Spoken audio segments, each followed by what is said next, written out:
namaskrityam naram chaiva narottamam devim saraswatim vyasam tato jayam udirayet. Shrinvatam swakata krishnah punyashravana kirtana hridayantostiha badrani vidunoti suhrit satam. Nashtaprayeshu abhadreshu nityam bhagavata sevaya bhagavati uttama shloke bhaktir bhavati naistiki. Om namo bhagavate vasudevaya. Om namo bhagavate vasudevaya. Om namo bhagavate vasudevaya. Om namo bhagavate narasimhaya namaste jaste jase. Avir bhava vajjanaka vajjadam karma sayan. Randaya randaya tamo grasa grasa om swaha. Abhayam abhayam atmani bhuishta om shraum. Namo namo aniruddhaya hishikeshendriyatmane. Namaha paramahamsaya purnaya nipatatmane. Swarga pavarga dvaraya nityam suchi sade namaha. Namahiranya viryaya chaturhotsaya tantave. First and foremost, in today's session, we are going to discuss the glories of Sri Bhishma Dev. He is very poorly understood. He is very poorly understood because of one reason. In the battle of Kurukshetra, he found himself, due to the arrangement of the time factor, in the opposite side of the Pandavas. His blessings and his entire interest was for the Pandavas, but the action that he displayed was on the opposite direction. In other words, he was on the side of the Kauravas. He is very poorly understood because he's almost seen as someone who didn't understand his duties. Now, let's look at what Srimad Bhagavatam says for us to understand his position. At the time of his passing, first of all, it was a glorious passing. How was it glorious? Because he was a Kshatriya and he died on the battlefield. And our business is to also follow in his footsteps, in the sense that we are also to not focus so much on what needs to be done for our own personal self, but to focus on what is the mission of Lord Chaitanya and be able to allow ourselves to be used by Lord Chaitanya, and thereby, till the last breath, we are to be serving, which is what he displayed. He displayed service right till the last breath. When Srila Prabhupada passed away, and when Prabhupada departed for the spiritual sky, he was instructing till the last minute. A month before he left his body, Srila Prabhupada had stopped eating, he had stopped drinking water. He was very frail, very fragile. While he was on bed, he was still whispering instructions.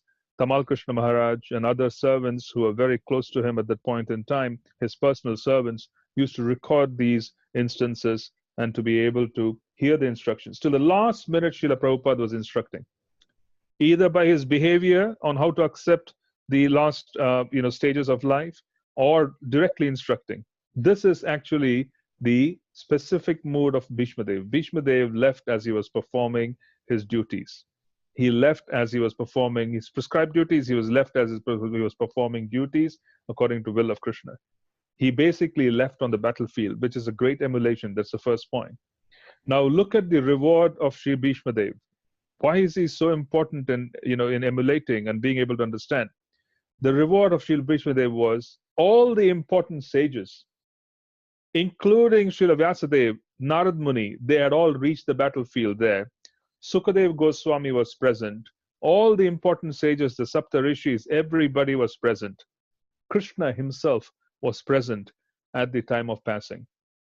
It was a glorious passing because you're lying down as you're performing your duty. You have control over when you can leave. And then you have the Supreme Lord in front of you. You can gaze at Krishna's face. You can gaze at Krishna's form with your senses. You can absorb his presence. And then you can just depart as you absorb his presence. This is the aspiration of every devotee. We are wanting to remember Krishna at the time of leaving our bodies. We are wanting to remember Krishna at the time of leaving our bodies. But imagine the glory of Bhishma Dev, where Krishna comes and he stands before him. He comes with his entire entourage. He comes with the most auspicious presence in the universe, which is all the sages. They are all present. They are fully manifesting their mercy. And then Bhishma Dev leaves his body. It's quite interesting to see how glorious his passing was. And this is very important for us to observe. When Krishna himself arrives, and when there are so many wonderful personalities right in front of him, one should understand that he should have lived in a manner which was so glorious that his death was glorious. Please understand, if someone is born, the circumstances of birth are entirely karmic. The person has already created the circumstances of birth from the previous lifetime. It is already done. The specific moment of someone's appearance on this planet is extraordinarily karmic. The specific instance of leaving the body is extraordinarily karmic, which essentially means that every one of us is going to have an individual experience. It may apparently seem to be contradictory, it may apparently seem to be different, but every one of us, it may apparently seem to be the same. Death would appear to be the same, but the experience of death is going to differ dramatically in each and every case. It's going to be completely different. So please do understand the essence of what is being shared here. Now, our whole practice evolves around the test of leaving this body. During the leaving of this body, our aspiration during life is that if I practice my Krishna consciousness in such a manner that it is powerful and it is very impressionable, then it would also allow me to bring upon and draw upon the strength of my practice while being on the planet at the time of death. A student who is studying and preparing for the annual exam every day has to take tests weekly. They have to take tests on a monthly basis. They have to take tests on a quarterly basis. As they take each and every test and they prepare on a daily basis towards the annual test, which is the biggest test, then they have no fear at the time of the annual test because they can draw upon all the experiences of preparing for the weekly and the monthly and the quarterly tests and the daily preparation. We have an opportunity to draw upon experiences and the strength of daily practice at the time of leaving our body. If our daily practice is weak, then we don't have the opportunity to draw upon anything. This is like a weak student who approaches the final exam with great fear. That's what we notice with most people. When they leave their bodies, they are in great fear because their daily practice has been non-existent. Their practice is based on matter. And since matter gets destroyed, they become very fearful because they're giving up everything which they're attached to because that's all they know. On the other hand, if your daily practice is going to be in a manner which is going to be extraordinarily powerful, then you have the ability to draw upon the strength of your daily practice at the time of leaving, which is the final exam. And what is the final exam? The whole idea is to be able to draw upon and to be able to connect to Krishna right at the time when we are leaving our bodies. Because whomever and whatever we think of at the time of leaving, those particular impressions would take on a certain form and precedence in arranging for the next entry. So it's very important. So there isn't a situation where we have to worry about, but at the same time, we have to understand that this is a lifetime in preparation. Now, when we observe Bhishma Dev's passing, it is extraordinary. Krishna is there in his physical presence. He's right there. And then you have all the sages present, almost assuring that Srila Bhisma Dev can never forget Krishna. If your principle of Krishna consciousness to always remember Krishna, never forget Krishna, if Krishna himself appears in front of you at the time of death, how glorious is that? Isn't that personality so special? Wouldn't he have prepared for this particular experience throughout his life? Wouldn't his quality be such that the Lord himself decides to ensure that there is absolutely no way he can forget him? This is so glorious. He is very poorly understood because we tend to look at him from the perspective of him being on the side of the Kauravas during the battle. In reality, he basically laid out certain principles for us to follow. He laid out principles to follow which were extraordinarily important and which would influence generations. First and foremost, he laid out the principle of tolerance. Why are we saying tolerance? Anybody want to give some input? Why am I using the word tolerance? See, Trinada Pisunichena, Taroriva Sahishnuna, Amani Manadena Krishna Kitanya Sadahari. So why am I bringing up the word of Taroriva Sahishnuna? He was someone who tolerated life. He was someone who was so humble internally, even though he was the most powerful Kshatriya. There was no one who could defeat Bhishma Dev. No one. He had to choose to die. He had to choose to give in to Arjuna. Arjuna could not have defeated Bhishma Dev. There was no way. He was very powerful. Arjuna could not have defeated Bhishma Dev. Bhishma Dev submitted himself so that was the will of Krishna. Krishna willed that Bhishma Dev leave so that the battle could be won. He submitted himself to that defeat by Arjuna. He did not do what he was supposed to do at that point. Krishna's will was taken up by Bhishma Dev. But he was a very powerful personality. Now, why am I saying that his whole life was a life of tolerance? This is Trinadapi Sunichena. He exemplified Trinadapi Sunichena. He accepted the environment presented to him. He tolerated the circumstances while internally always wanting pure devotional service and externally displaying all forms of tolerance and all forms of adhering to the truth. He preserved truth. He spoke and he would never be able to retract what he spoke. He basically made vows. Whether the vows themselves were the force of time or was it misconstrued thought, that's a different story. When he took a vow of lifelong celibacy, he took a vow of lifelong celibacy. He maintained it. He is a Kshatriya. A Kshatriya who is of the Kshatriya. Pure Kshatriya means 100% passion. Pure Kshatriya means 100% passion. For a Kshatriya to be a celibate is very difficult. Kshatriya means passion. Yeah? Pure Kshatriya. Pure Kshatriya taking a vow of celibacy. That is the reason why it was a very big deal. It was a very big deal. He was not of a weak stature. He was not in any kind of bodily weakness. So the point is that he had to take on this vow of celibacy. He tolerated the assault of the material body, never deviated from his vows. He accepted his vows and he never deviated. So he showed that very clearly. Kali Yuga, everything would get broken down. So he wanted to display the fact that there was a possibility of being able to adhere to the truth. He spoke and the truth remained. No one can question Bhishma Dev's celibacy. He took that vow. He took the vow of protecting the throne of Hastinapur. He took the vow of protecting the throne of Hastinapur.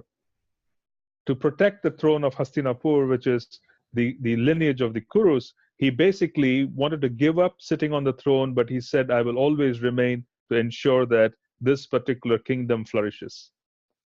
And he will always remain subservient to whoever sits on the throne. This was a vow. This required extraordinary tolerance when unqualified kings were sitting on the throne.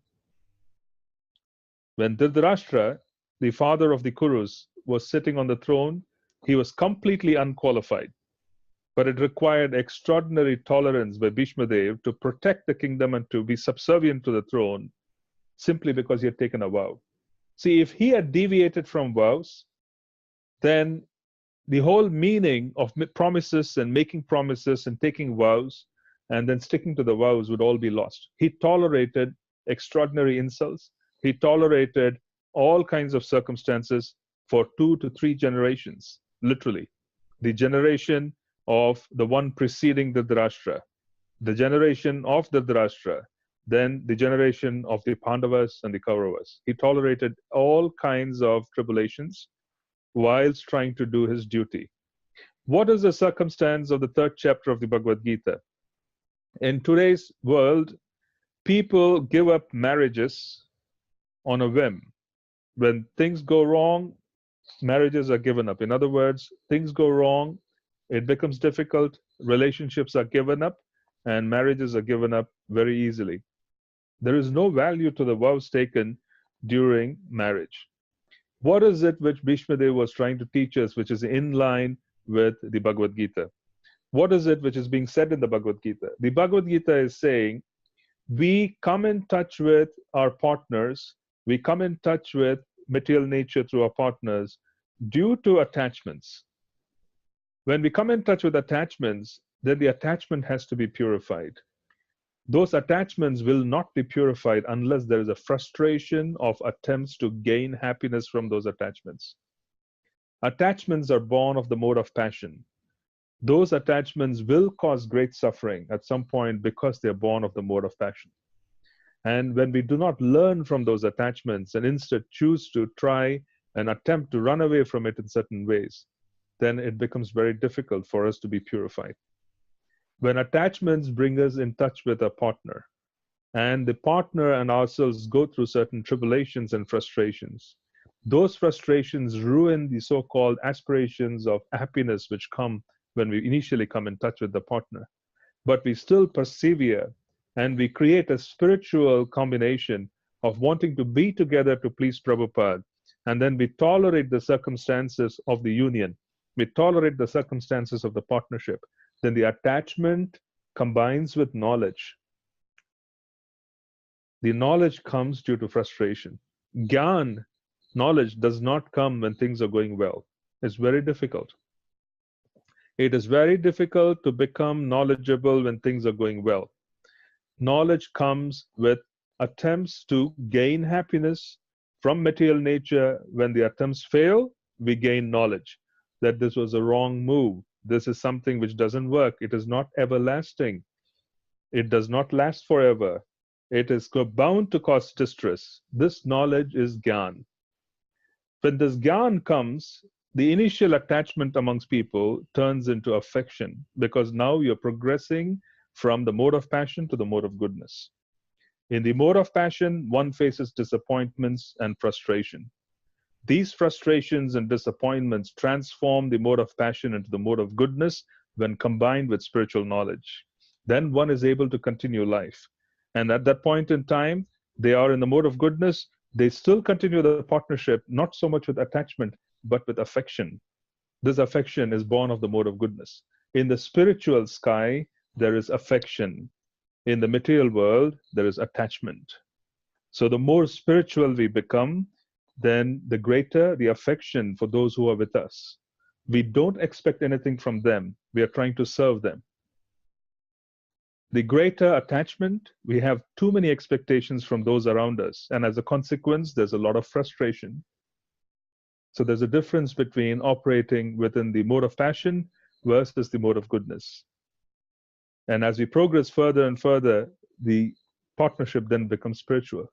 This is the teaching of Bhisma Dev by his example. This is Bhagavad Gita, 3rd chapter, where we are acting according to a propensity.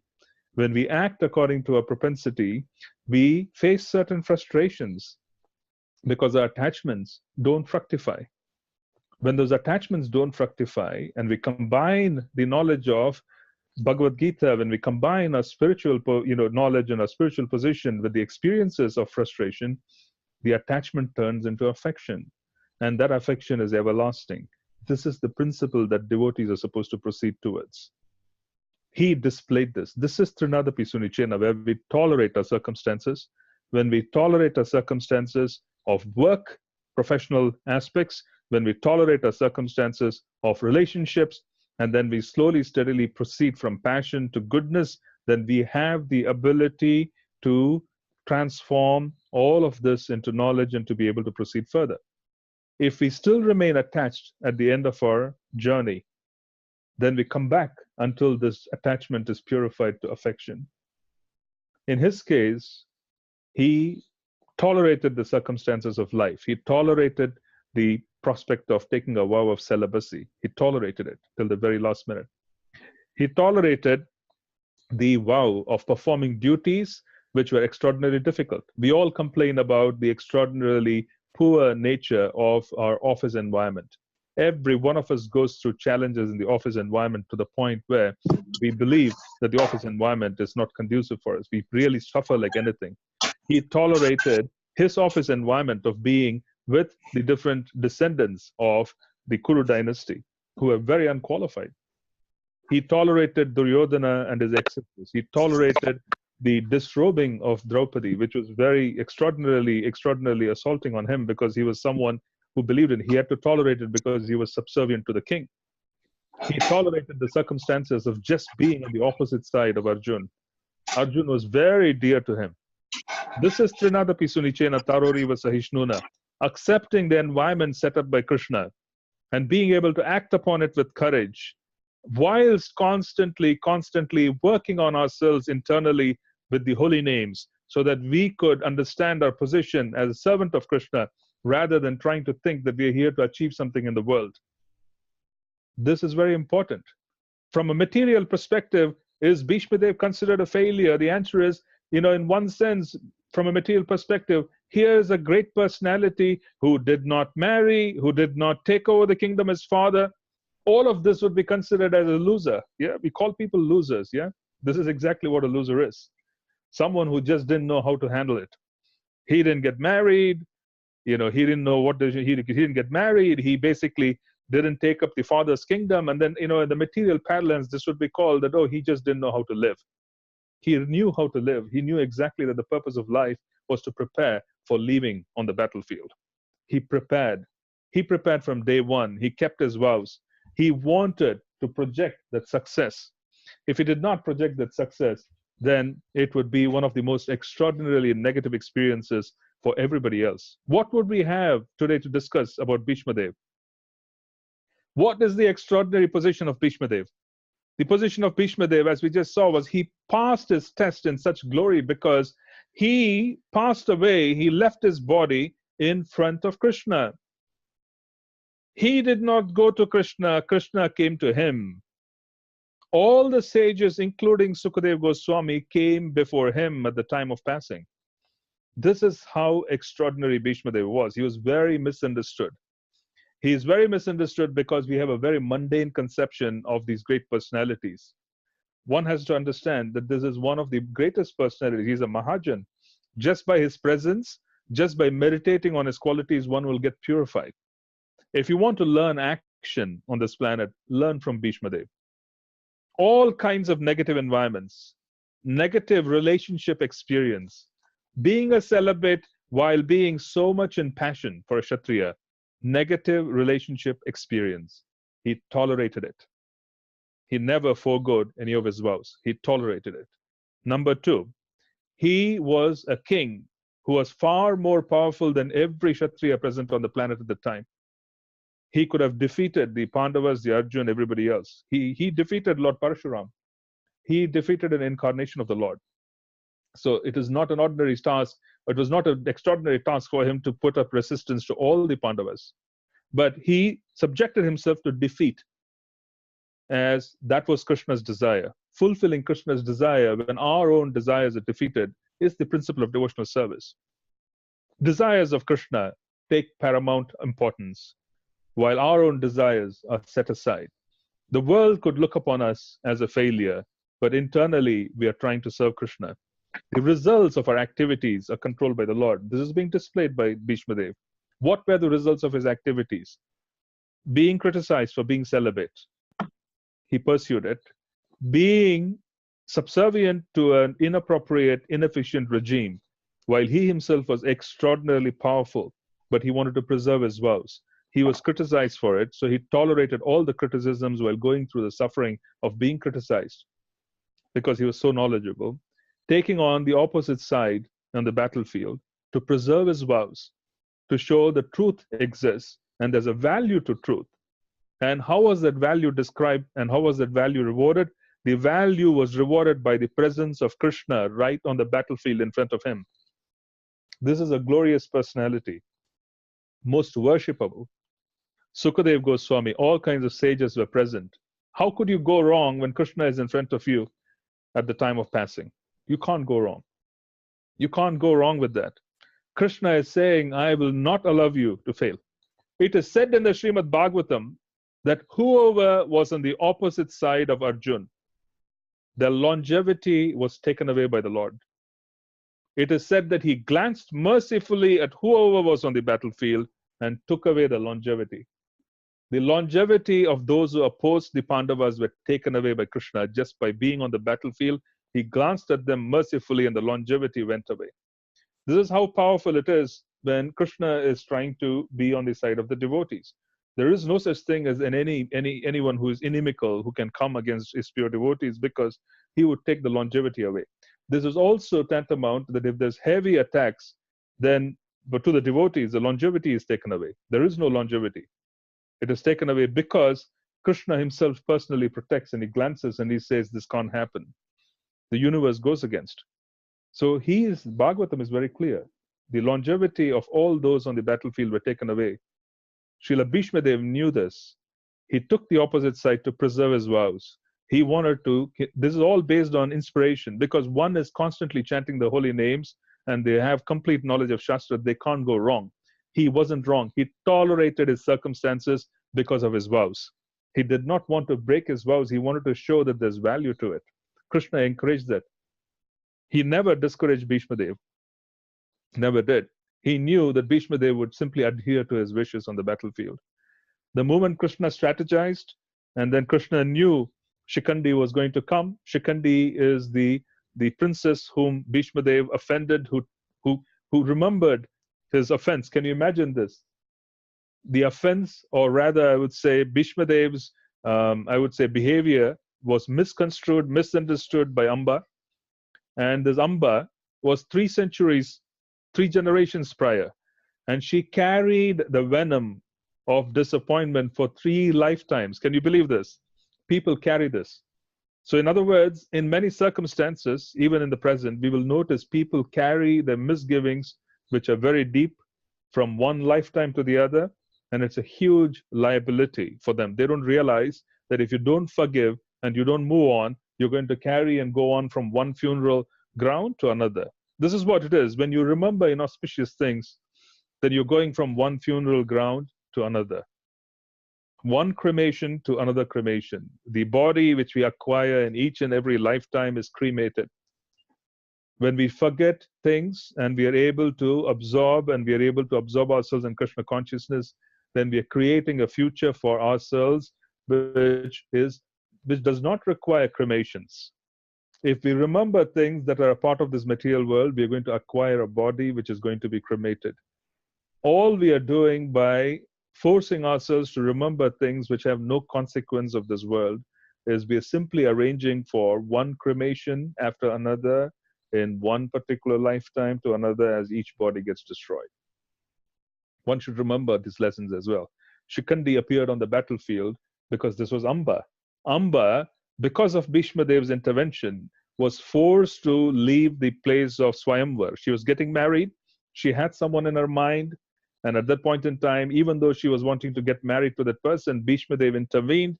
He wanted all 3 sisters of the king of Kashi, the daughters of the king of Kashi, to be present so that he could offer them to his grandson. So he brought them along. And then Amba was already betrothed. She had already given away her heart. And because she had given away her heart, she expresses this to Bhishma Dev. And he immediately returns her to the king who was supposed to marry her. He refuses to accept her because she has been taken away by Bhishma Dev. So it is just ego. And then she feels that Bhishma Dev needs to be chastised because he ruined my life. She arranges for Parashuram, who is the guru of Bhishma Dev, to fight. Parashuram is defeated in battle by his disciple Bhishma Dev. And once that is done, Amba gets even more frustrated. She performs austerities, and finally she's born as the son of Drupada, son of Drupad, who is the king of Panchal. This Shikandi, because he is carrying such intense emotions of being a woman from the previous lifetime, is not born as a full male. He is born as a transgender. He is born as a transgender because he carries intense emotions of being a woman in the subtle body. And when he is presented into this present circumstance because of his aspiration, he is born into a male body with serious aspirations and intense remembrance of his being a woman. So he is a transgender in that particular birth. This Shikandi is not viewed by the Kshatriyas as a man, even though he's a man. And as a consequence, Bhishma Dev allows his particular vow of not fighting a woman because there is dharma. A Kshatriya would never raise arms against a woman. And as a consequence, he just gives up. The point we are trying to make is that it is extraordinarily difficult for someone of his stature to go through all the experiences he went through. But he chose to go through all of that to set an example that our own lives, in many ways, may not be satisfying in every front. We could have issues with economics, we could have issues with relationships, we could have issues with health. The lesson given by Bhishma Dev, that you tolerate the circumstances of life, you perform your duties to the best of your abilities as you see them. You constantly meditate on what is possible and you perform your duties. You constantly keep your meditation in Krishna consciousness while you perform your duties. You tolerate your circumstances. Don't make plans for life beyond Krishna consciousness. You tolerate the circumstances of life while internally wanting bhakti. And automatically everything else will fall in place. What was the ultimate outcome of Bhishma? The ultimate outcome was he lay on the battlefield, he fulfilled his duties, his vows to the last minute. Krishna intervened to the point where Krishna presents himself so that Bhishma Dev could see him. By looking at Bhishma Dev in the last minute, Bhishma Dev's, the pain that he was going on in Bhishma Dev, even that disappears because his body is riddled with arrows and he was lying on a bed of arrows. The pain which would distract one at the time of death was removed by Krishna by a glance. Krishna comes before him, and then he has all the sages desiring mercy for Bhishma Dev, because the Vaishnavas being present there is also so glorious. Sri Narad Muni, Vyasadev, Sukadev Goswami, these three personalities, even any one of them could grant shelter at the lotus feet of Krishna. All of them were present and Krishna himself was present. You can imagine how glorious a passing this was and how special a personality he was, that this could be his passing. And this is the aspiration of everybody who is practicing Krishna consciousness, is that Krishna becomes visible at the time of death. The next birth, when Krishna is seen, is practically in his service, because you can't really ask for anything when Krishna is present in front of you. You would just want to engage in his service because it's overwhelming. You can imagine it's almost like 100% sealed guarantee that Bhishma Dev would leave for the spiritual sky. Sealed guarantee. So I'll stop here and I'll take some questions and we'll see further on what else we could share. We wanted to share about the glories of Bhishma Dev. He basically represented the whole verse of Trinadapi Sunichena Tarori Vasahishnuna, Amani Manadena Kirtane Sadahari. He went through life with great internal humility, externally being an extraordinary Kshatriya. Great internal humility means accepting life as given by Krishna. Externally, Tarori Vasahishnuna, he basically tolerated the circumstances of life while never forgetting Krishna. And finally, one sees that he is able to do Kirtaniya Sadahari. He eternally is able to engage in the glories of the Lord's pastimes by following the purpose of this verse. We see him tolerating the issue of relationships. He remains celibate. We see him tolerating the issue of karma yoga, where you're supposed to exert and act on certain way based on the varnashram. He was a Kshatriya. He held the Kshatriya principles to the highest level. He never forgoed the principles of varnashram. He did what he was supposed to do from that level. It was not pleasant. He tolerated it, which is what we're talking about. This is all about Trinadapi Sunichena. This is all about varnashram. Tolerating the principles in varnashram, gaining knowledge from such principles, and after gaining such knowledge from such principles, the attachment turns into affection. One is able to exert positive aspects of life. This is basically someone who is engaging in activity in the world, transforming this activity to a higher state of consciousness, going from passion to goodness. What is a normal situation? When one is in passion and they receive frustration, they go into ignorance.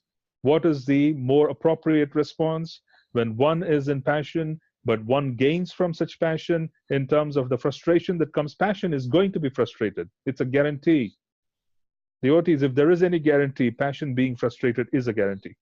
Passion is going to result in frustrations. Passion is going to result in pain. When one transforms this passion and gains in knowledge from this passion, then passion gets transformed to goodness. There's attachment in passion, there's affection in goodness. So that was displayed by him such wonderfully, so wonderfully, so wonderfully. He had the ability to love all his children, grandchildren, even though he was a complete celibate. He did not ever think that he shouldn't engage in that particular activity, which is to give pleasure to the pleasure of matrimony. He was the one who approached, for the hand of Mother Kunti. He was the one who approached for the hand of Mother Gandhari, for Dhritarashtra and Pandu. He was a complete celibate, but he was wanting the lineage to continue, so he went into the service of wanting the hand of these princesses. He never asked for himself. Normally, the situation would be that I'm sannyasi and I shouldn't get involved. Wouldn't that be the situation? Oh, I'm celibate. Since I'm celibate, if I get involved in the affairs of marriage of others, then I probably would compromise my own ashram. That was not his mood. His mood was, I am celibate, the lineage has to continue, I need to find appropriate girls for these two boys. He got involved in so many different marriages and so many other things, even though he was completely celibate, which is quite extraordinary. Where you tolerate your circumstances, you perform your duty. So this is not something where he was just leading a normal life.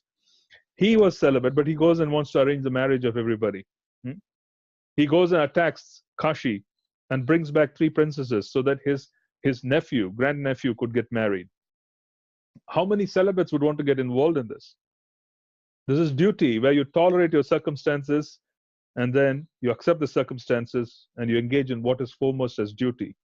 So he was preserving his vows, he was tolerating the circumstances of life based on those vows, and he was internally surrendered to Krishna, constantly wanting to engage in what is most appropriate based on Krishna's desires. And he was completely endowed with Shastric knowledge. There was no compromise in Shastric knowledge. He was not confused about his duties. This is normally understood that he was confused. He was not confused. He knew exactly what he was getting into at every circumstance. He was not a confused personality. He was someone who wanted to display all of these personalities. He wanted to display this. He wanted to display that a Kshatriya can be celibate, where you can maintain vows. He wanted to display that a Kshatriya is supposed to tolerate his circumstances while keeping the happiness of those who are dependent on him as paramount. He displayed that quality. He kept the happiness of those who are dependent on him as paramount. He did what was appropriate at every circumstance. He also displayed the fact that a Kshatriya who is engaged in this world, to the extent to which he was engaged in this world, still has an opportunity to practically live for the spiritual sky by performing his duties to the fullest extent while being completely free of any attachment. He was completely free of attachment while performing duties in this world, and Krishna appears before him to take him back to the spiritual sky. This was Krishna himself making the arrangement. It's so glorious. This is the principle that we want to draw from. We do not want to think about ourselves. We want to think about Mahaprabhu's movement. Our business is to leave on the battlefield. Literally, we are not fighters. We mean no violence to the world. When I say leaving on the battlefield, essentially means that we are going to serve Lord Chaitanya till the very last minute, just like Lord Bhishma did. Bhishma Dev did. We are going to do it. Prabhupada displayed it. We spoke about it earlier. Till the last breath, when he was not eating, he was not drinking water, he was whispering instructions to his disciples till he left his body. This was important. Srila Prabhupada did not want to leave in Vrindavan. He was on his way to Europe and then to Gitanagari in America. But then the doctors advised that there could be issues in flight. He may not be able to spend time with his disciples. And at that point, he decided to come back to Vrindavan. So Srila Prabhupada had no plans whatsoever of leaving in Vrindavan or in Mayapur. His idea was to perform his duties and preach till the last minute and to leave wherever Krishna would allow him to do so. If that were to be compromised, he didn't want that to happen. So he returned back to Vrindavan from England. He was on his way to America, to Gitanagari. He stopped and he returned back to England. I'm sorry, he stopped and returned back to Vrindavan. He was in the UK and then he returned back to Vrindavan.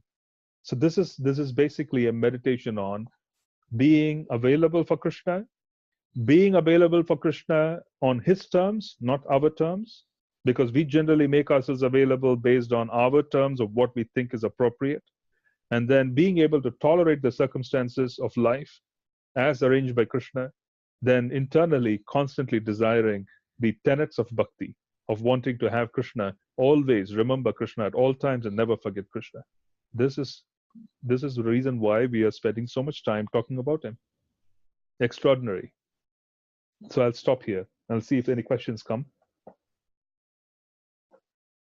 Hare Krishna, Prabhu.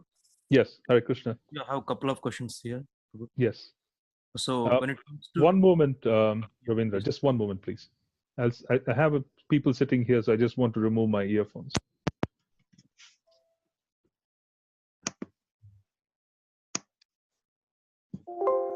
Yeah, could you repeat your question? Yeah, please. Yes, Prabhu. See, when it comes to tolerating the circumstances and performing our duties to the best of our abilities. So here I have confusions like these duties when it comes to family, when it comes to work life, that's not that much challenging, we can tolerate. But when it comes to family life, like when you have a non-devotee wife and kids or parents, family members, entire thing, then to define the duties, it's very difficult because their duties will be mostly around the sense gratification, whereas a devotee's aspirations are different. Then in such circumstances, I'm not sure like how can we tolerate. Suppose, for example, I can give. Like, suppose my aspiration is to visit Vrindavan when it comes to holiday, when we have time and some money we are ready to spend, but the family may want to go to Goa or some other sense gratification place. And certain things like when it comes to four regulative principles also, devotees' aspirations are different. Whereas materialistic people, it's completely like a shock if you say this is wrong, all that.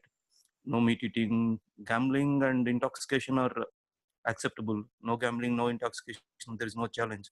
But when it comes to no meat eating and no illicit sex, that's really shock, and people are not ready to accept that. And there will be a lot of debate over that. And how can we tolerate or behave in such circumstances?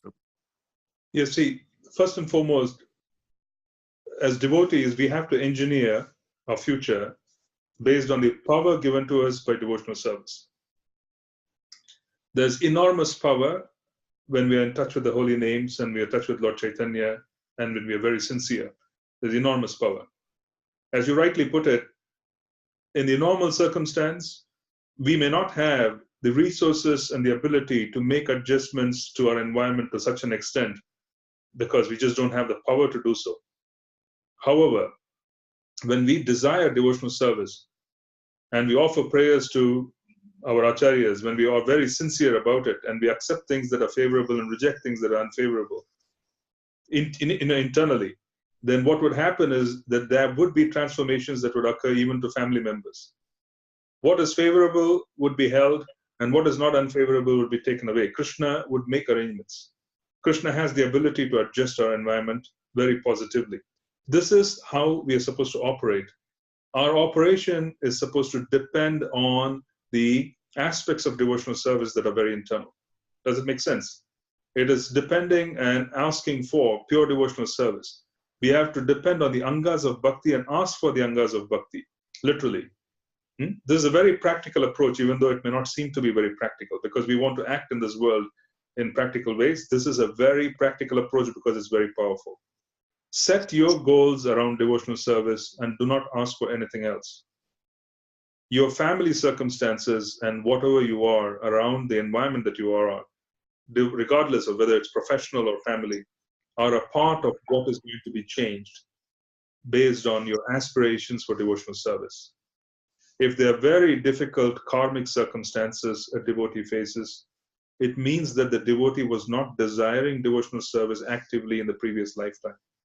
It means the devotee wasn't actively desiring devotional service 10 years before, 20 years before coming to devotional service. Because there were so many other desires that were a part of the devotee's life in the early stages of his life, the present circumstances is filled with problems with people surrounding him who are not exactly devotional. So the time to change is now. Start desiring a future where you have maximum opportunity for devotional service in the angas of bhakti. This is where your power comes from. When you start actively desiring that, the circumstances of family and the circumstances of profession would actively change, because there's great power in those desires that are connected to the desires of the parampara. When you start desiring that, your life will change. You will find that those aspects of your life which are so difficult would become better. So maintain the regulative principles whilst asking for things to change from Krishna, so that you are able to perform devotional service nicely. Krishna can intervene, and he will intervene, and there will be changes that will occur in the mood of everyone who surrounds you. It depends on the desire. You can't change them based on instructions. You have to change them based on prayer, your own desires, and then you will see that glorious things happen in life as well. This is a practical approach. Do not think of this. People normally misconstrue prayer and mantras as impractical because they want to act in the world. In reality, it is not impractical. What is practical is for you to seek help from the acharyas. What is practical is for you to seek help from Krishna. What is practical is for you to offer those prayers so that you can practice devotional service. You will see the life of family members change. Krishna will change them. And then until then, tolerate the circumstances and do your duties. Do not break vows. Do not break vows. Don't break vows. Very specifically, do not break the regulative principles. Have discussions. And as far as the fourth regulative principle of engaging in sense gratification with the partner is concerned, this is a matter of discussion. And I can't offer general instructions on a forum like this.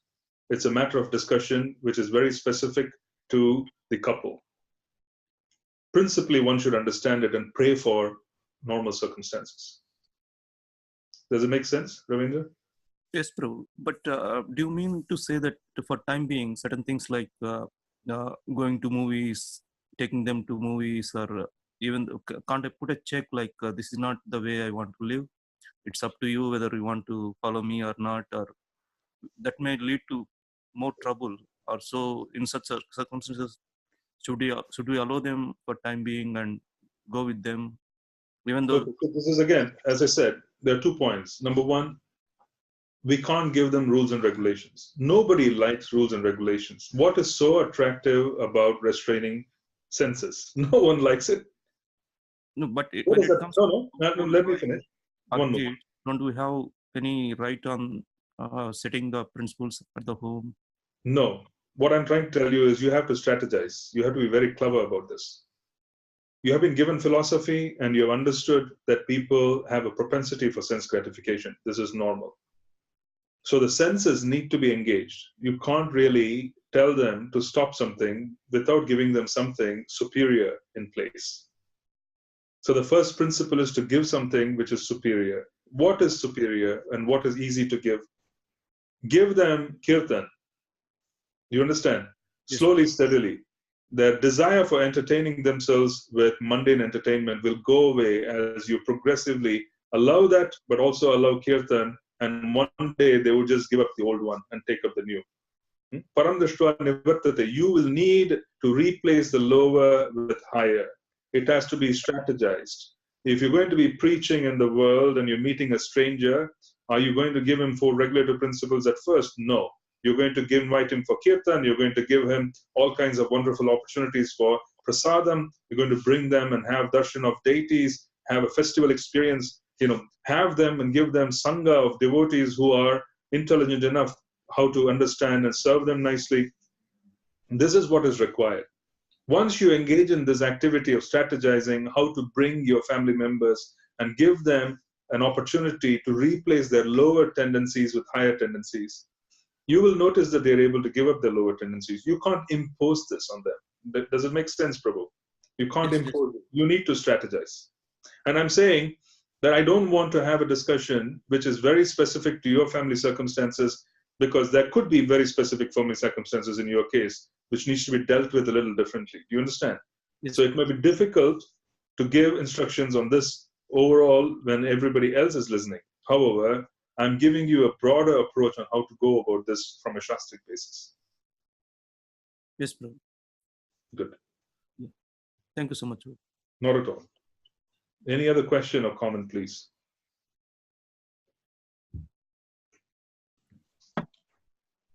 Hare Krishna, Prabhu. Hare Krishna. Krishna Vanimat. Prabhuji, you said that Bhishma Dev got the queens for his great grandson or nephew, but I think they were the sons of Mother Satyavati, Vichitravirya and Chitrangada. So they were his brothers. No, they were his. What I meant was he also approached for Dhritarashtra and Pandu. Oh, okay. That's what I meant. Yeah, because Amba and Ambalika, they were for his brothers, twin brothers. But in one sense, they were two generations below him. He was a much senior. He was much older than Mother Satyavati. Okay. He was much older than Mother Satyavati. He was far senior to her in age.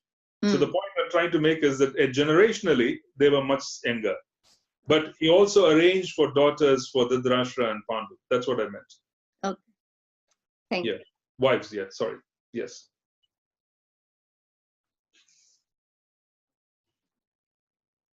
Hare Krishna, Prabhu. One more question, please. Yes.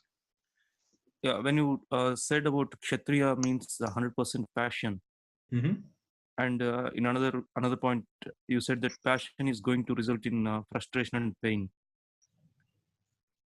Yes. So all the Kshatriyas, whoever purely following the Kshatriya principles, are they end up in pain and frustration only? The Kshatriya, a proper Kshatriya, is supposed to follow the principles which allows him to graduate to the Brahmanical platform of desiring transcendence. Okay. Varnashram is designed in such a way that a Shudra performs his duties and goes from the mode of ignorance to a mixed mode of passion and ignorance, which is Vaishya. The businessmen, which is the third class, perform their duties. They go from a mixed mode of passion and ignorance and then go to pure passion, Kshatriya. Kshatriya performs his duties properly and they get purified to go to the Brahmanical platform of pure goodness.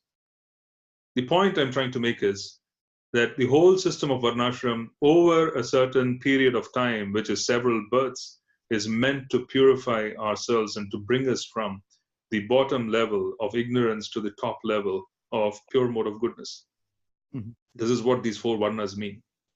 The aspirations of the Varnas also change based on that. This is progression because one needs to follow the principles of Varnashram.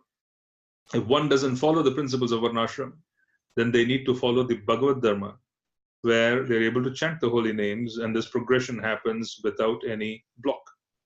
If they follow neither, they will go into animal existence. This is the Shastric principle. So the point I was trying to make is frustration is going to be a part of every experience in this world. When one takes frustration and transforms it into knowledge, because of the coming in contact with a higher principle of spirituality, then they have the ability to transform their passion into goodness. This is what I meant. Yes, that makes sense. Thank you. Hare Krishna, Srindavan Prabhu. Can you just tell a little bit more about Bhishma Dev's instruction to Yudhishthira and what we can learn from it? Sure. Basically, there were several instructions. Let me just pick up those verses. Why don't we go for one more question while I try and bring these verses, because it's easier to read the verses and then talk to you about it.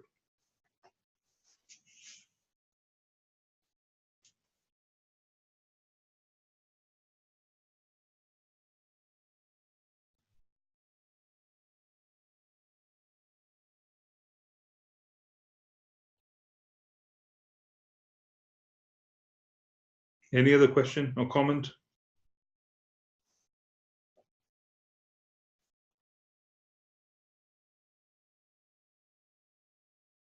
Hare Krishna, Shrivandan Prabhu.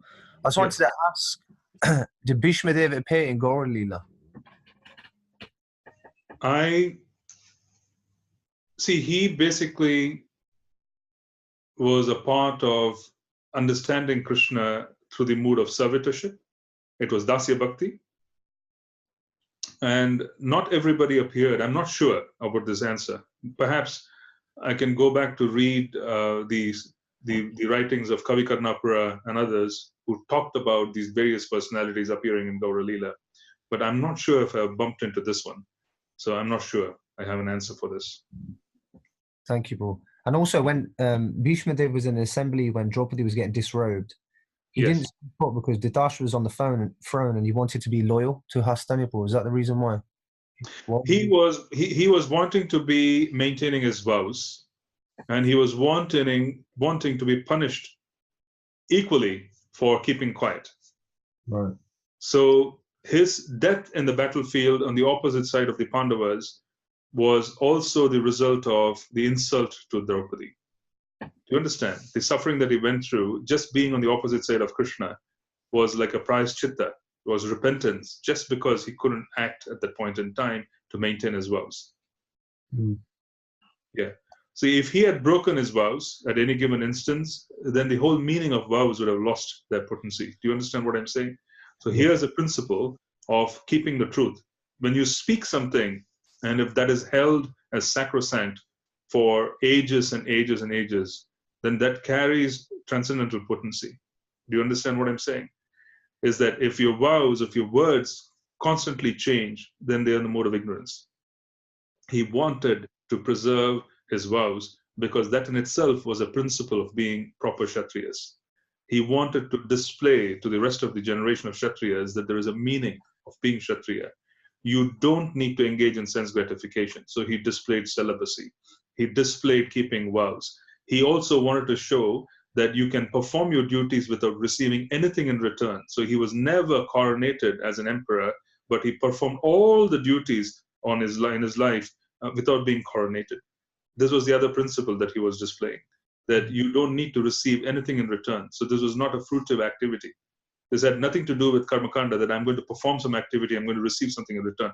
He was practically engaging in nishkama yoga, which is practically engaging in karma yoga with expecting nothing in return, just performing the duties, which is what a grihastha is supposed to do, which is what you and I are supposed to do. We are supposed to engage in duty without having any expectations, because we are in that particular ashram, whilst constantly making arrangements for furthering ourselves in Krishna consciousness.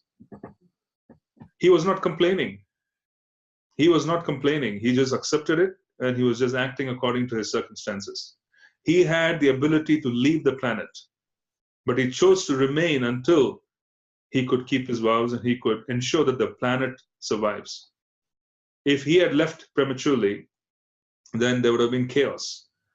He was in and waiting for Krishna to make all the arrangements which Krishna made, and the battlefield of Kurukshetra, eliminating everybody who was not meant to be a part of the ruling class, and then he leaves.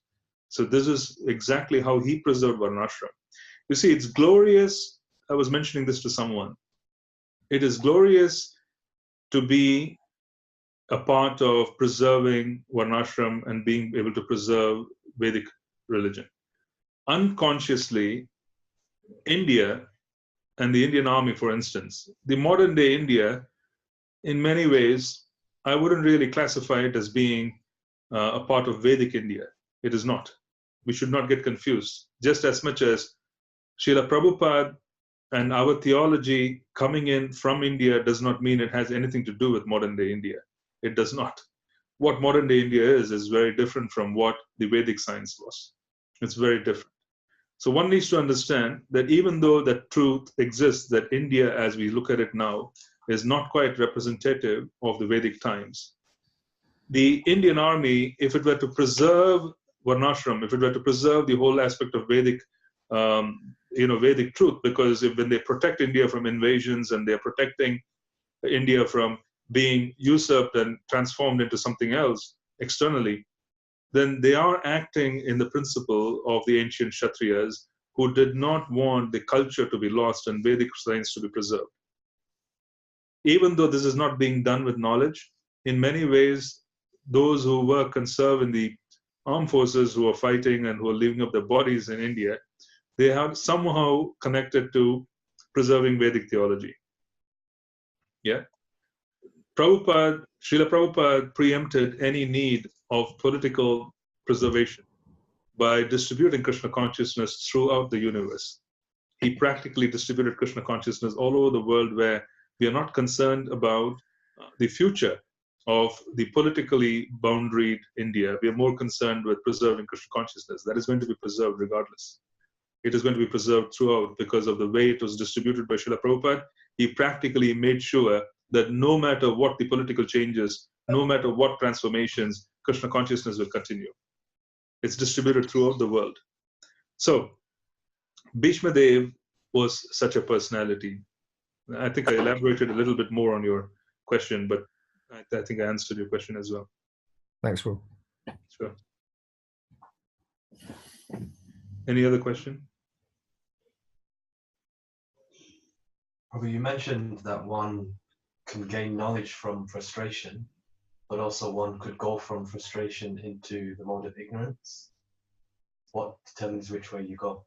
So the question from Bhavesh Prabhu, who is sitting in front of me here, is frustration that is caused by our desires not being fulfilled can either break down into ignorance, where we discard Krishna even, we discard the teachings of Krishna consciousness, we even reject our guru for sometimes, saying that my life is not working according to what my plans were. It can result in ignorance. Ignorance is just pure suffering. It is just pure suffering.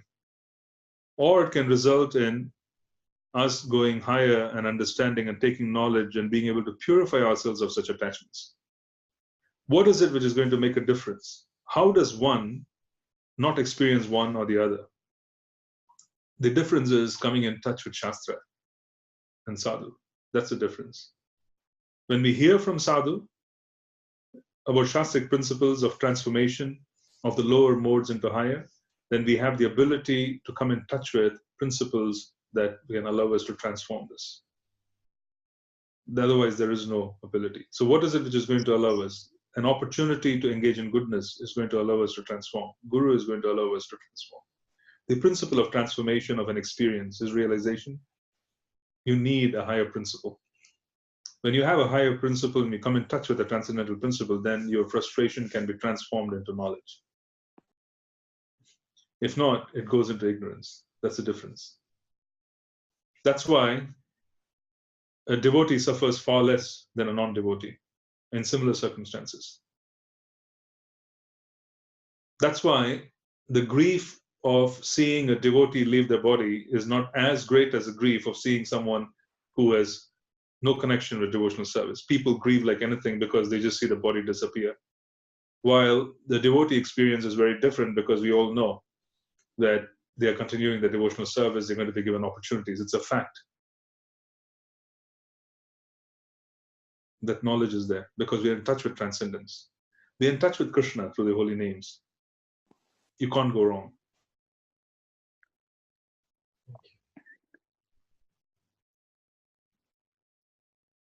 Hare Krishna Prabhu.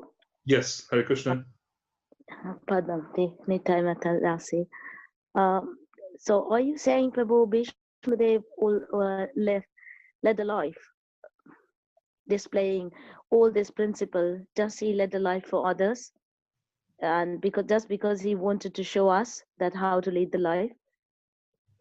And is it what you're saying, Prabhu? Well, we would want to understand that here was someone who was extraordinarily determined to act out the circumstances of life with the highest principles in mind. By doing so, he has become a Mahajan. He's teaching us. And he's being glorified by Krishna. So he did not actively say that I'm going to become a principle where everybody can learn. No. He acted out life based on what was the best and the highest decisions that have to be taken under all circumstances. And quite automatically, because he was in touch with Krishna, now everything he did is becoming a source of inspiration for us.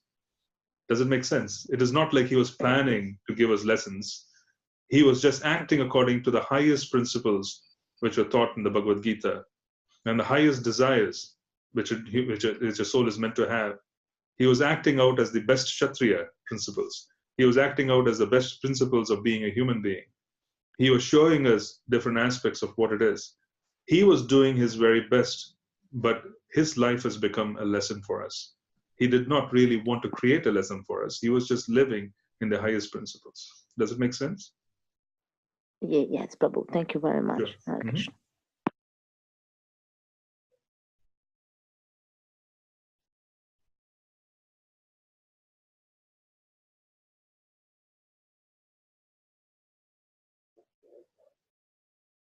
Okay, so let me answer Christina's question. I believe your question was, what was the answer of Bhishma Dev to Yudhishthira, wasn't it? Yes, his instruction. Yeah. First and foremost, let's just, if we were to just give a summary, I think, which is what I should do, is Bhishma Dev was practically telling Yudhishthira that you need to engage in your duties as if the results of the duties are dependent on your actions, but always knowing that Krishna is the ultimate giver of results. He was just saying this. He was saying, look at the circumstances that you've gone through. You've gone through all kinds of tribulations. And the outcome of all those tribulations, the outcome of your activities, are Krishna's desire. You had nothing to do with the outcome. So he's giving the same instruction to him that as a king, remember, Krishna as the time factor would control the outcome of your activities.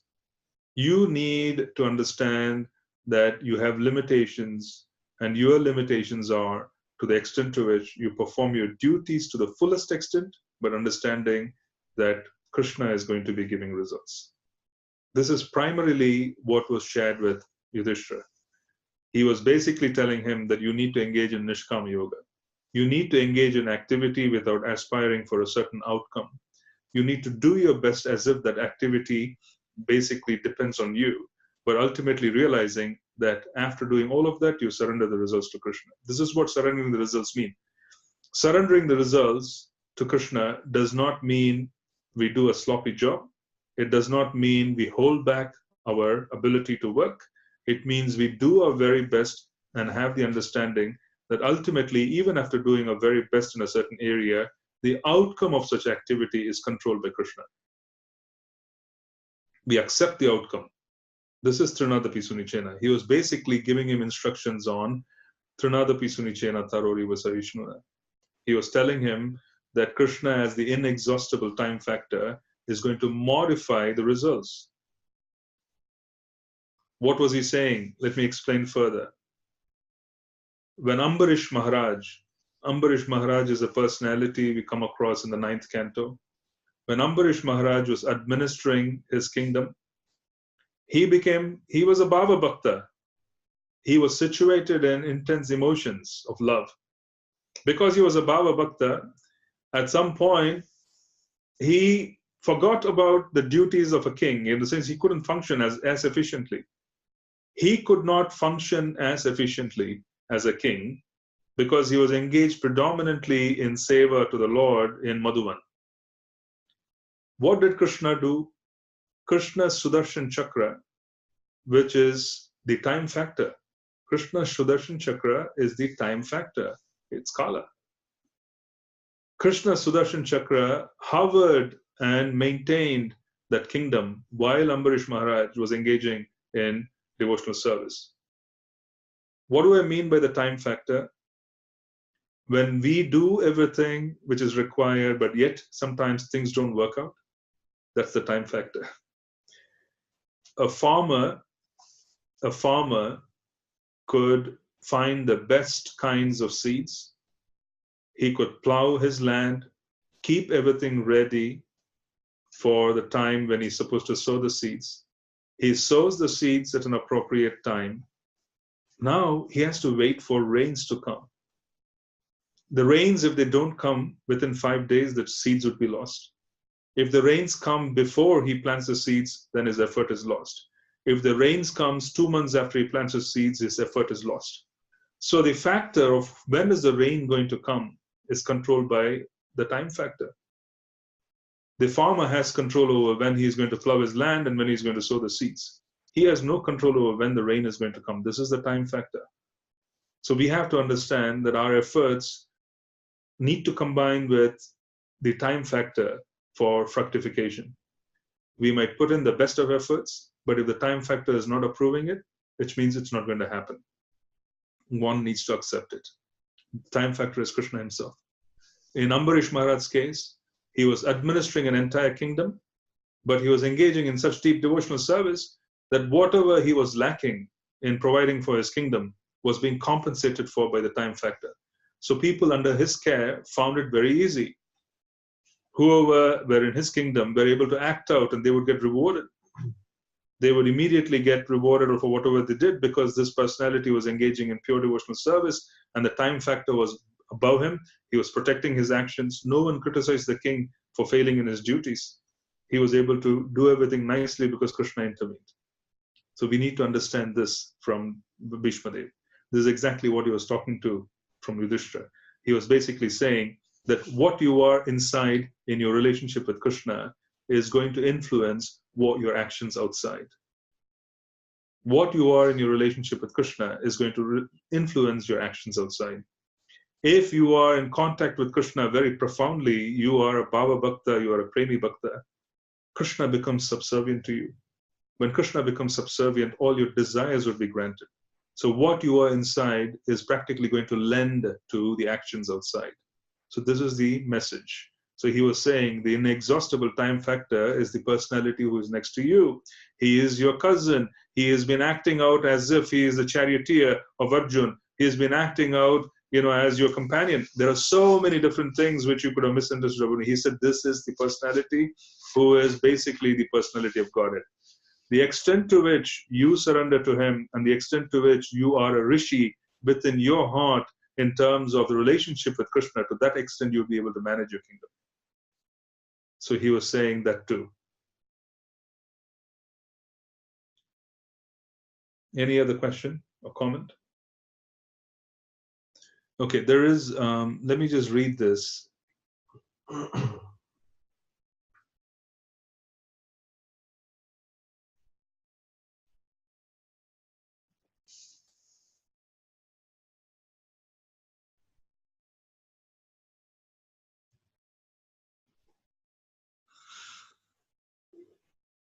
See, this is a question about meat eating, which has been asked by Natalie.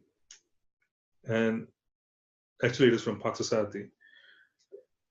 But I think what I will do is I would address it in such a way that sometimes you see in scripture that meat eating was allowed. Sometimes you see in scripture that animals are sacrificed. And then we are acting out now where we speak about it, against it all the time. So how do we resolve this contradiction? The resolution of this contradiction is very simple, is that we have to follow the Yuga Dharma. The Yuga Dharma requires that we maintain our consciousness in a certain way and we proceed towards goodness. It requires a certain principle to be followed in how we eat, sleep, mate, and defend. This is the Yoga Dharma. How we eat, mate, sleep, and defend. If we don't strategize to push those activities to the highest principles by involving Krishna and Shastra in them, then we will not be protected, regardless of what we think it is appropriate. Regardless of what we think is appropriate, we would not be protected. So what I'm trying to tell you is that these are not contradictions in scriptures. It is simply contextual. Scripture cannot be taken in the absolute sense. You will need to look at time, place, and circumstances. What was applicable in the bygone ages is not applicable now. So for instance, you find that the kings of those days married several women. Okay? Now, there was capacity then. There was capacity for such marriages. there was capacity for them to exert in their duties, that's a different story. Can we take that principle and say that one can be, have a polygamous existence? We can't. Because one can't even maintain one family, what to say of more than one? Yeah. So I'm saying it has to be contextual. If you do not take contextual action of scriptural, context, then it will become very difficult for us. So that's the first point. Second point, it is very simple to see that if you are needing to be in the mode of goodness, you need to give up whatever is going to assault the mode of goodness. The fundamental principle of mode of goodness is to be non-violent, fundamental. And in that sense, one needs to ensure that they don't cause violence to other creatures in their existence. Because as we cause violence, then we would have difficulty in fully being able to move forward. That's the other principle that we have to explain as well. But as I explained earlier, don't start with what needs to be avoided. When you are trying to engage people in Krishna consciousness, give them what is pleasurable. Feed them excellent prasadam. Srila Prabhupada did this. There was a strategy. The devotees, the earlier devotees in the world who served with Prabhupada, they used to cook for the Sunday feast. Sunday feast cooking was not a simple affair. It used to be very elaborate. Once I was talking to Jananand Goswami Maharaj, and he was explaining how in the manor in the UK, they used to have corrugated boxes with slots.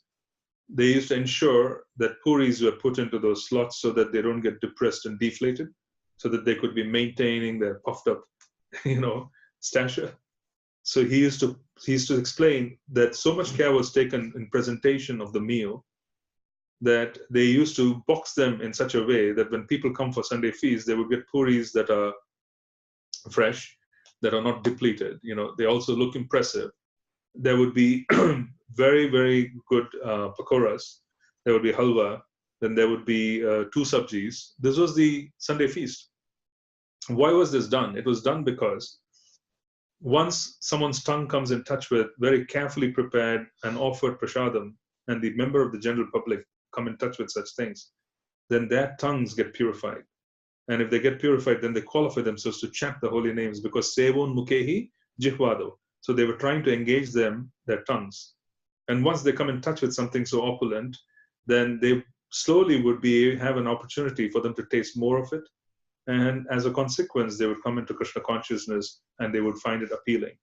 If you were to simply tell someone that vegetarianism and veganism, and this is a principle, and here it is a bunch of raw vegetables, and here's a little pepper and little salt, and here's what our principles are, then how impressed are they going to be about taking it up if they're used to eating things which are fully steeped in passion and ignorance?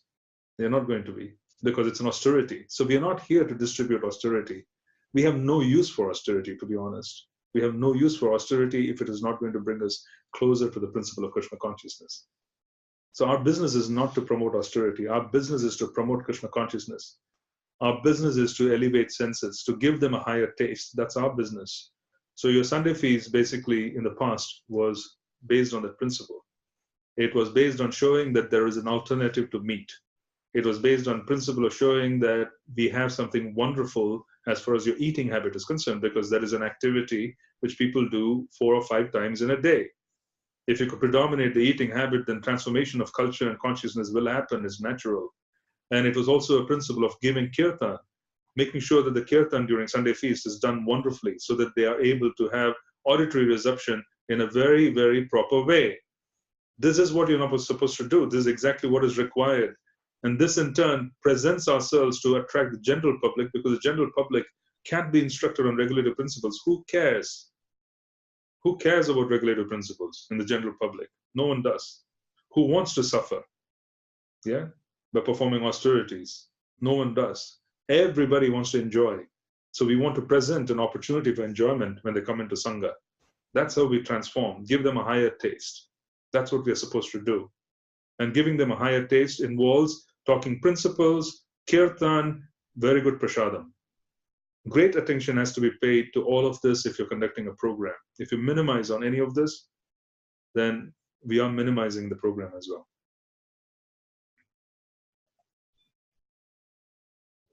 Any other question or comment, please? Hare Krishna, I have a question, it's sort of in relation to meat eating, so about onion and garlic.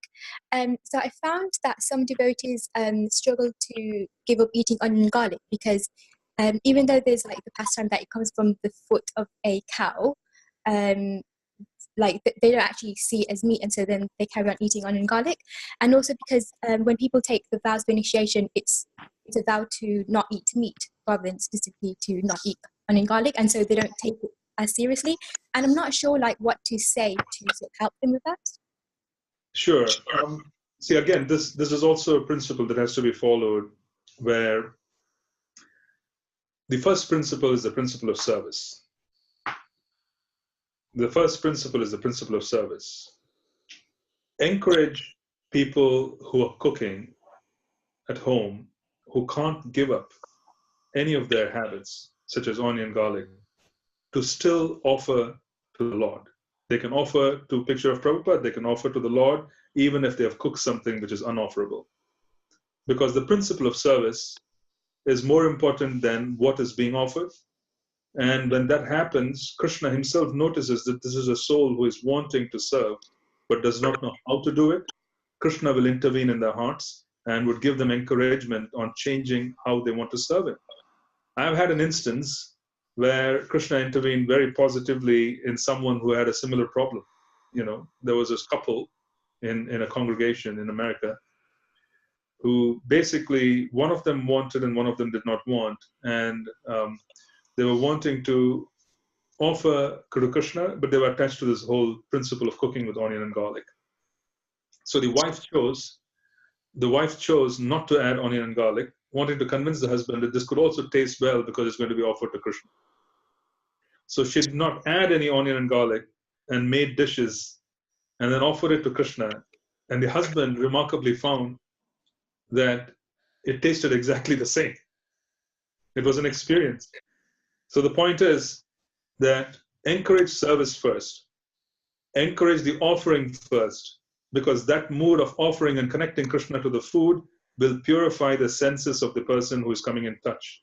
Even if it is inappropriately cooked, even if the ingredients are inappropriate, intelligence would be given by Krishna to convert and transform how they're going to serve him. So even if they're not serving him properly, in the future, what would happen is that he would give them intelligence, saying, okay, you want to serve me, but still your mood is not proper, I will give you intelligence. So he would start saying from within that I don't like to eat this, I don't like to eat that, and they would start transforming themselves. That's the principle. Does it make sense? So does that mean, for example, they could offer food with onion garlic, let's say, to Prabhupada?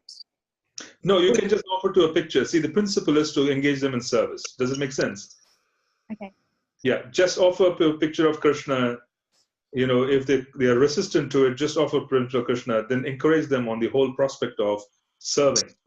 Once they want to serve, how to serve will be instructed from within. Just put them on the platform of service. Okay, thank you. Sure.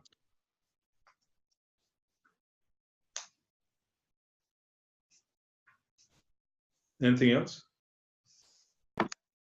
Prabhuji, I have a question from last week's session. Is it okay? Yeah, please go ahead. You know, because, you know, last time you were explaining, but I don't know if I understood properly or not. You know, Uttara, she was very young, you know, like I don't know, maybe she's under 16 or something. But then, you know, like, how did she, you know, like turn to Krishna? You know, like, how did she get so much faith that, you know, like instead of she didn't go to Arjuna or any other, but she turned to Krishna for help. So, you know, within short age, you know, like very young age, how did she get so much faith in Krishna? It was because of Sangha. It was simply because of Sangha. She was associated with her husband Abhimanyu. Mm-hmm. She was associated with the Pandavas. She was associated with Mother Kunti. She was associated with Draupadi. It was Sangha. Okay.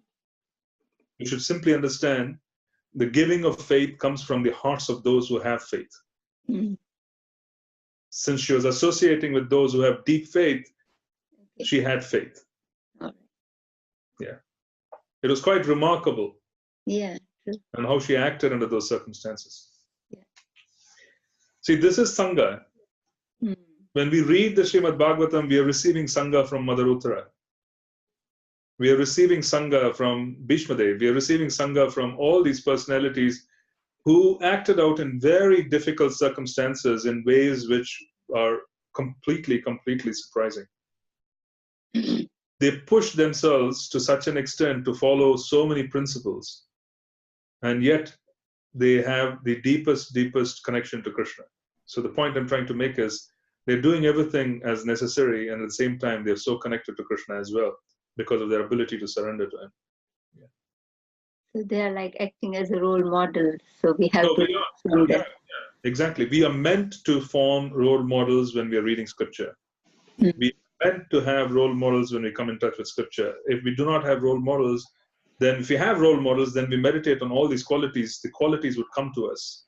If you notice a teenager who is very absorbed in a rock star would start dressing like a rock star, they would start having hairstyles like a rock star, they would put posters of the rock star in their bedroom, they would start speaking like them in so many ways. This is the role modeling effect. So there is a direct influence of coming in touch with transcendental personalities. When we meditate on them, those qualities will become a part of us when we meditate more and more. This is Sangha. Yeah. Thank you, Prabhu. That was... Hare Krishna. And also another question, as you were saying that in the morning we should be, performing Guru Puja. So, we do Mon Aarti every day, but we are, doing Shri Guru Astakam. So, so is that okay to do Guru Astakam? Because for years and years we are just doing Guru Astakam, offering, fruit offering, and then do Guru Astakam and Shinga prayer and Tulsi Aarti. So yes, okay. So Guru Ashtakam instead of Guru Vandana. Yeah? Yeah. Okay, so I would say primarily that the answer is yes. Nothing wrong with doing the Samsara Dava prayers. Okay. Yeah, nothing wrong. But, however, when you do Guru Vandana, you're really focusing on the Guru. You're not focusing on the principles. Okay. You're basically focusing on the personality of the Guru. It's a meditation itself on the personality of the Guru. In Guru Vandana. If you read the verses, you will understand that there's a distinction between the two. Yeah. You're just performing, the Guru as a sadhaka is coming up in Guru Vandana. And then how you can relate to higher principles is coming up in Guru Ashtakam. So somewhat different, but similar. So I'm advising that if you can do Guru Vandana while meditating on the verse and the meaning of the verse, it is highly beneficial. So instead of Ashtaka, I should do Guru Vandana. Is that what you're saying? If the Ashtakam is what you're used to and it inspires you, please continue that. I do not want to interrupt what you've been doing for many, many years. But if you have an opportunity to start out and you're wanting to do the Guru Vandana, that's what I would recommend. Does it make sense? Yeah, thank you. Sure. Thank you. Do you have a question, Murad? Similar to that, so what if you're deeply contemplating on Guru Vandana and chanting it, but you're not doing the normal kind of puja kind of side of it. So basically meditating on Guru Vandana before you do your service to the Lord without doing Aarti kind of thing. Is there a difference? So here Murari Prabhu his question is, what if I'm contemplating and hearing, and what if I'm contemplating on the verses and the meaning of the verses of the Guru Vandana, whilst not being able to offer the lamp and the incense and the flower to Srila Prabhupada or to the personal Guru? Is that something which can be done while preparing for deity worship? The answer is absolutely. The principle is to get connected to Guru Tattva. It can be done. But please don't do it as an excuse of avoiding Aarti, because when you engage in Aarti and Guru Puja, you're literally engaging certain aspects of the whole principle while worshipping the Guru. If you don't do it, then what will happen is then there would be a certain minimization, So his question had to do with someone who does elaborate deity worship. He does elaborate deity worship. And while preparing for the deity worship, he's taking shelter of his guru, saying, you know, I need to serve you. So as a consequence, I'm serving the deities with permission from you. So he basically does that as a mental worship of the guru and then repeats the Guru Vandana and then does it. Then that is permissible when you're preparing for a major arati. But I would advise that for most of us, the whole performance of Guru Puja is required so that we can alter our consciousness in the beginning of the day in the mood of wanting to serve Prabhupada throughout the day. So please don't compromise on it if you can. Yes, Bhavish. You mentioned the difference between the Guru Vandanam and the Guru Vastuvam prayers. Could you maybe give some examples? Like you said, so one is to do with the principle and one is to meditate on the Guru as a sadhaka. Basically, the Guru Vashtakam prayers focuses on the Guru being an eternal associate of Krishna. Guru Vandana focuses on his wonderful actions and qualities on the planet that inspire us so much. So there's a distinction between the two. One is we are wanting to engage in the worship of the Guru as he leads us into the pastimes of the Lord eventually. The other is for us to basically be able to serve him as the person. So this is the personal connection between the Guru and us. There's a difference between the two. So Samsara Dava is basically where we look at the deities and we are worshipping the deities and we are practically saying, Gurudev, you are a part of that eternal entourage. Please engage us in the service of the divine couple. Well, the Guru Vandana prayers, on the other hand, are literally engage me in your service.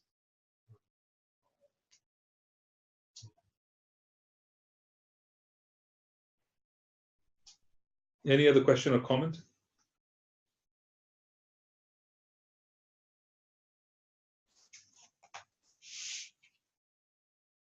We'll probably give a couple of minutes and then we will end. I'm just waiting to see if anybody has a comment or question. 2 more minutes. Yes, Prabhu. And the same, like even in the temple, like they do, like first, Guru Astakam and then do Guru Puja. So is that, like we can also do it like that? That way? Absolutely, yes. Yeah. Absolutely. Yeah, you can worship the deities exactly as they do in the temple in terms of, giving them morning fruits and things, and then doing the Samsara Dava prayers and then welcoming the deities and do Mangalarati. And then you can engage in Guru Puja simply so that you can focus on the mercy of the principle of Guru, whoever, is your Guru Maharaj and Prabhupada, you could worship, and then you could basically meditate on the service that you need to do for him. So you can do both, yes. Okay. Thank you, Prabhu. Sure. Hare Krishna Prabhu. Yes. In the current days lifestyles, generally we are advised, and also it is true, we experience many times, chanting early morning all the rounds is such a nice thing, and it uplifts us in all the way. And again, if you have a deities at home, particularly, and again you do arati and all, it all chanting all rounds, and it takes 3 hours time, something like that. So, and again arati and all, and going to offices in current day lifestyles. So if you have deities at home, to what extent the whole arati we need to involve, and how much time we can minimize, we have to spend doing arati? Is it something like, could you share some light on this? Yeah, Srila Prabhupada, he basically wanted both the principle of cooking for the deities and offering arati all to be done within 1 hour. He wanted us to chant the holy names as long as it required 2 hours. But he wanted the cooking of bhoga, which is preparing a plate for the deities. Or if in most cases, he was instructing temple devotees. He was practically saying, cook your offering and do deity worship all within 1 hour, because you could go out and preach. So we can follow the same principle.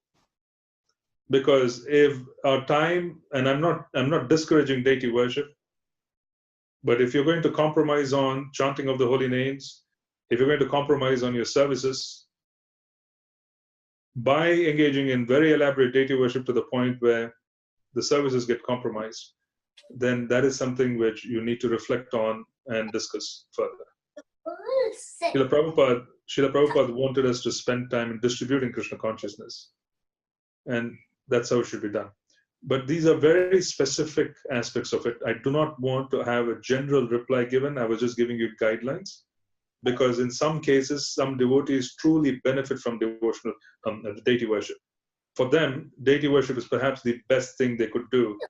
So I don't want to give a general answer. At the same time, I want to say that one needs to understand that there are priorities, and one Prabhupada's example was do everything in 1 hour. Get out and distribute books, which is what we want to do. Okay, thank you, Prabhu. Sure.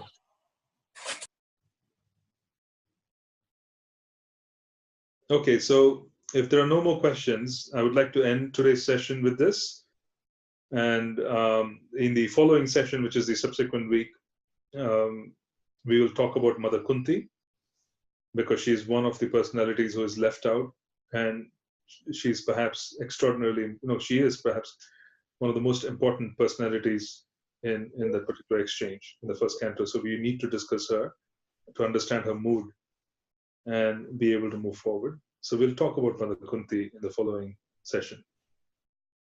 Hare Krishna. Hare Krishna.